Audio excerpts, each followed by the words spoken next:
It was midnight. The house was silent, only the old clock in the corner of the room ticking. The television turned on by itself.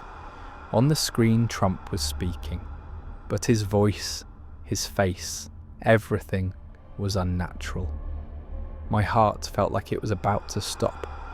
A voice whispered inside me, "You should never have turned on the TV." The face on the screen slowly moved, its eyes seemingly staring directly at me. But there was a difference. This was not Trump. The facial features were distorted, the eyes lifeless, and the smile looked like a glitch. Every word echoed through the room, shattering the silence. Suddenly the person on the screen slowly started turning toward me. My hands were trembling. The television raised its volume by itself, whispering, "You're here, watching. Did you notice?" Goosebumps ran down my spine. For a moment, I closed my eyes, but the screen seemed to pierce through them. My heart was pounding, my breath caught. I thought I'd woken up, but the room was still dark. The television was still on, but the image was deformed, glowing only in red and black patches. Then I realized, dream or reality, it no longer mattered. The voice inside me whispered again, "You weren't supposed to see this. Now you're here." I took a step, but my feet felt stuck to the floor. Sounds echoed from the television image, tick, tick, tick, as if coming from inside the screen. Suddenly I felt a hand brush my shoulder.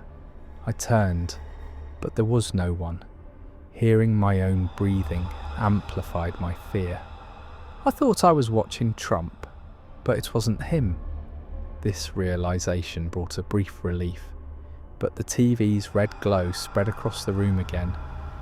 Suddenly I noticed that the television was watching every move I made in the room. "Turn off the TV, turn it off now." But my hands were frozen. I couldn't touch the buttons. The screen grew rapidly, the face almost stretching beyond the display. My heart raced, sweat dripping down my face. Instead of shutting off, the television filled the entire house.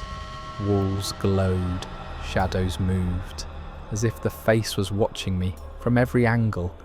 I whispered to myself, "I shouldn't have watched this. Now everything is different." Whispering voices came from the screen. "You can't escape. You're here."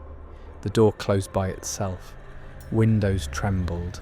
It felt as if the house had become a living organism under the television's influence. I took a step, and suddenly the television turned completely black. Silence followed, but now there was a different fear inside me. Deeper, more real. Even though I was taking the psychological medications prescribed by my doctor regularly, my heart still raced wildly, my breath caught, and the final whisper, "You should never have turned on the TV. Now you're here, and you're being watched."